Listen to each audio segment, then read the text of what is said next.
Hey book lovers, Victoria here and you're watching My Books Areme. Today I am bringing you my most anticipated releases for the next 4 months. I did a video like this at the end of last year with releases from January to April, so we are going from from May to August, I should say. So I have, I think it's 1, 2, 3, 4. I have a grand total of 9 books this time round. They're all, well, no, they're not all a bit different. It's a mix of fantasy and contemporaries, which obviously are my favourite genres, so I'm very excited for every single one of these books. So let's go, because I feel like this might be a long video. So the first one coming out on the 1st of May is Girl in Between by Anna Daniels. This is an Australian author, which I'm really excited about. And this is also an adult novel, an adult contemporary I should say. And honestly, I'm just going to read the synopsises for all these books because I think that's the best way to explain what they're about. Lucy Crichton has just moved in with some gregarious housemates called Brian and Denise, who are her parents. She's also the proud mother of Glenda, her beloved 10-year-old, Kelpie. And she has absolutely no interest in the dashing son of her parents' new next-door neighbour. Well, maybe just a little. When you're the girl in between relationships, careers and cities, you sometimes have to face some uncomfortable truths, like your mum's obsession with Cher, your father's unsolicited advice, and the fact there's probably more cash on the floor in your parents' car than in your own bank account. Thank goodness Lucy's crazy but wonderful best friend Rosie is around to cushion reality with wild nights at the local Whip Crack Hotel, escapades in Japanese mud baths, and double dating under the Christmas lights in London. But will Lucy work out what she really wants to do in life and who she wants to share it with? Girl in Between is a warm, upbeat, and often hilarious story about life at the crossroads, featuring an endearing and irrepressible cast of characters. Featuring an endearing and irrepressible cast of characters, it will have you chuckling from start to finish. I was actually contacted by Alan and Unwin to do a blog tour for this book, and it sounded really good, so I'm really excited to read this one. I definitely want to get more into reading firstly Australian books and also more adult novels, but you know, some fun adult novels. The next book is Spell Singer by Sebastian de Castell. This is coming out on the 4th of May. This is the first book in the Spell Singer series, and this one sounds really intriguing. There are 3 things that earn you a man's name among the gentry. The first is to demonstrate the strength to defend your family, the second is to prove you can perform with the high magic that defines a people, the third is surviving your 14th year. I was a few weeks shy of my birthday when I learned that I wouldn't be doing any of these things. Kellen's dreams of becoming a powerful mage like his father are shattered after a failed magical duel results in the complete loss of his abilities. When other young mages begin to suffer the same fate, Kellen is accused of unleashing a magical curse on his own clan and is forced to flee with the help of a mysterious foreign woman who may in fact be a spy in service of an enemy country. Unsure of who to trust, Kellen struggles to learn how to survive in a dangerous world without his magic, even as he seeks out the true source of the curse. But when Kellen uncovers a conspiracy hatched by members of his own clan seeking to take power, he races back to his city in a desperate bid to outwit the mages arrayed against him before they can destroy his family. And this is a heroic fantasy with a western flavour. It sounds really interesting. I haven't heard a lot of what people have said about this because I know people have already read this before it's come out, obviously, but it sounds really good. I haven't really read many books with mages in it. I really need to get on that, but this one sounds really good. Then the next book is coming out on the 15th of May, and this is A Boys South of Mason Dixon by Abby Glines. This is the first book in a series. This book was actually meant to be coming out at the end of April, and as I say that, Abby had to push back the date, and she's actually released the prologue and I think the first 3 chapters, which I really need to go read right now. When I finish this video, I'll go find them, and I'll link to them below if they're actually out. But anyway, this book is now coming out on the 15th of May. It's the first book in a new series, and actually was originally some short stories that Abby was releasing on her blog years ago that she has reworked into some novels, and I'm really excited. You guys know how much I love Abby and her work, so I'm excited to have a new series. This is essentially it sounds right up my alley with everything that I've read of hers so far. The only thing hotter than the weather south of Mason Dixon are the boys. Worn faded blue jeans, slow southern drawls, and those naughty moments in the back of pickup trucks a girl never forgets. Welcome to the world of the Sutton boys. 5 brothers who fight, party 5 boys who fight, party, drink a little too much, but more importantly, they love their mama. Nothing can tear them apart until the girl next door wins more than one of their hearts. I've actually already read the first chapter, or like I think I've read the prologue.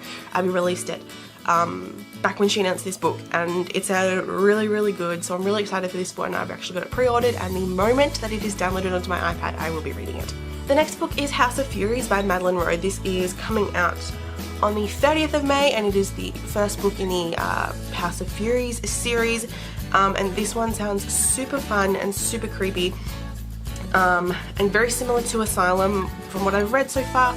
It will also contain some creepy photos, and it's a gothic horror series. I don't know how many books they're going to be, but anyway. After escaping a harsh school where punishment was the lesson of the day, 17-year-old Louisa Dritten is thrilled to find employment as a maid at a boarding house, but soon after her arrival at Cold Thistle House, Louisa begins to realise that the house's mysterious owner, Mr. Morningside, is providing much more than lodging for his guests. Far from a place of rest, the house is a place of judgment, and Mr. Morningside and his unusual staff are meant to execute their own justice on those who are past being saved.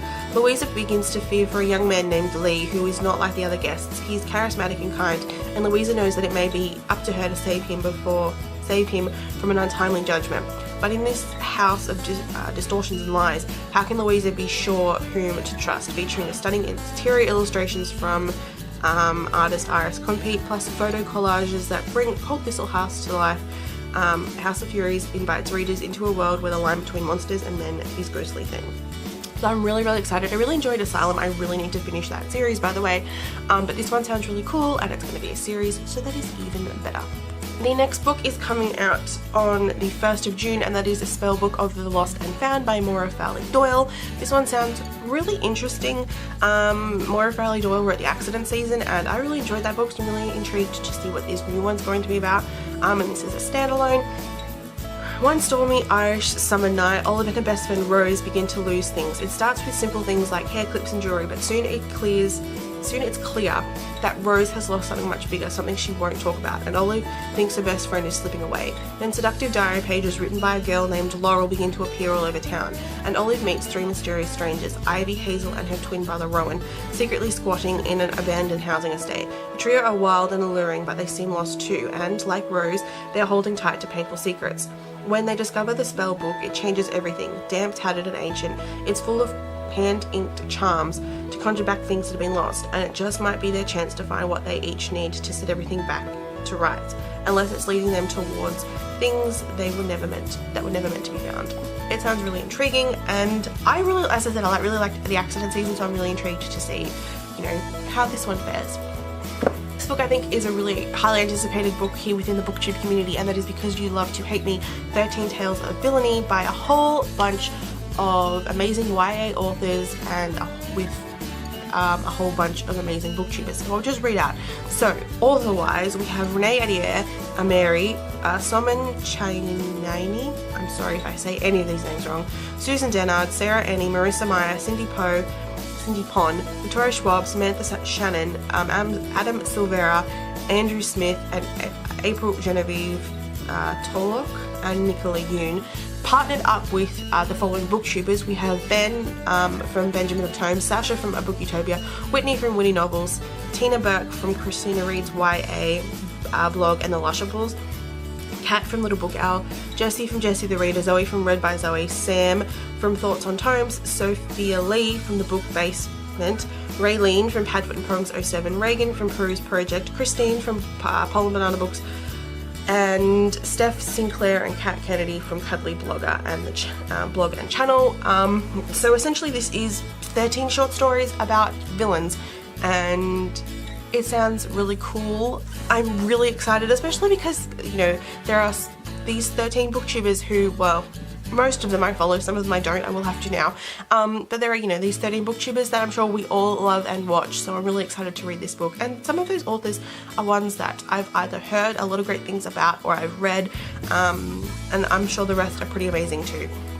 So this one comes out on the 11th of July, and I have to say the cover for this, both the paperback and the hardcover, are beautiful. Then on the 13th of July, we have All That She Can See by Carrie Hope Fletcher. This one I'm really excited about. I haven't even read Carrie's, let's rewind. I haven't read any of Carrie's books yet. I started reading, what was the other book called? I started reading On the Other Side and I really need to get back into it and finish it, but I'm still really excited for this one. Feelings are part of life. Feelings are life. If you take away what people feel, you take away anything meaningful. Wanting to diminish the evil in this world is a good cause, one I have fought for the majority of my life, but not like this. Cherry has a hidden talent. She can see things that other people can't, and she decided long ago to use this skill to help others. As far as the rest of the town is concerned, she's simply the kind-hearted young woman who runs the local bakery, but in private she uses her gift to add something special to her cakes, so that after just one mouthful the townspeople start to feel better about their lives. They don't know why they're drawn to Cherry's bakery, they just know that they're safe there, and that's how Cherry likes it. She can help them in secret and no one will ever need to know the truth behind her gift. And then Chase arrives in town and threatens to undo all the good Cherry has done, because it turns out she's not the only one who can see what she sees. A story of love, food, and a little bit of magic. All that she can see is an enchanting and beautiful novel that's guaranteed to be the most magical story you'll read all year. That one sounds really, really cool. And even though I haven't read really anything by Carrie, I haven't really read that much of On the Other Side, I'm still really excited because it just sounds awesome. Then coming out on the 18th of July is The Last Magician by Lisa Maxwell. This one sounds so good. It's a standalone fantasy. Stop the magician, steal the book, save the future. In modern day, in New York, magic is all but extinct. The remaining few who have the affinity for magic, the mages, I think, live in the shadows, hiding who they are. Any magus who enters Manhattan becomes trapped by the brink, a dark energy barrier that confines them to the island. Crossing it means losing their power and often their lives. Esther is a talented thief and she is being raised to steal magical artifacts from the sinister. Esther is a talented thief and she's been raised to steal magical artifacts from the sinister order that created the brink. With her innate ability to manipulate time, Esther can pilfer from the past, collecting these artifacts before the order even realizes she's there. And all of Esther's training has been for one final job. Traveling back to 1902 to steal an ancient book containing the secrets of the order and the brink before the magician can destroy it and doom the mages to a hopeless future. But old New York is a dangerous world ruled by ruthless gangs and secret societies, a world where the very air crackled with magic. Nothing is as it seems, including the magician himself. And for Esther to save her future, she may have to betray everyone in the past. That one sounds intriguing and definitely like a really fun and interesting fantasy. The final book comes out on the 22nd of August, and this is After the Game by Abby Glines. This is the third book in the Field Party series, which I've been so excited for since the moment I finished the second book, Under the Lights. And this one we are following this is Brady Higgins' book. He featured quite heavily in the second book, and it was hinted at what his book would actually be about. So I'm really excited. 3 years ago, Riley Young fled from Lawton, Alabama. After accusing the oldest Lawton's son, Rhett, of rape, the town turned against her and she had no option but to leave. Now she's back, but she's not at Lawton High finishing up her senior year. She's at home raising the 2-year-old little girl that no one believed was Rhett Lawton's. Rhett is off at college, living the life he was afraid he'd lose with Riley's accusation, and Riley agrees to move back to Lawton so her parents can be near her grandmother, who is suffering from Alzheimer's. The town hasn't forgot their hate for her, and she hasn't forgot the way they turned on her. When Brady Higgins finds Riley and her daughter Bryony standing on the side of the road in a rainstorm, he pulls over and gives them a ride. Not because he cares about Riley, but because of the kid. But after that simple car ride, he begins to question everything he thought he knew. Could he believe Riley and risk losing everything?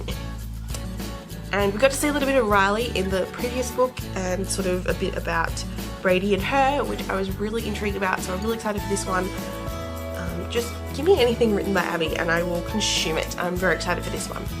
So they are the 9 releases that I'm really excited about that are coming in the next 4 months. Let me know in the comments below some books that you're excited about. I know there are a ton coming out that honestly I am excited for, but a lot of them are books in series that I have not read yet, so I felt like I shouldn't really talk about them too much.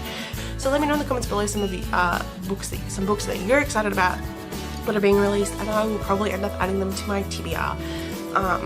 So yeah, I hope you guys enjoyed this video. Hopefully maybe you learned about some new books that are coming out, and I will see you guys next week with another video. Bye!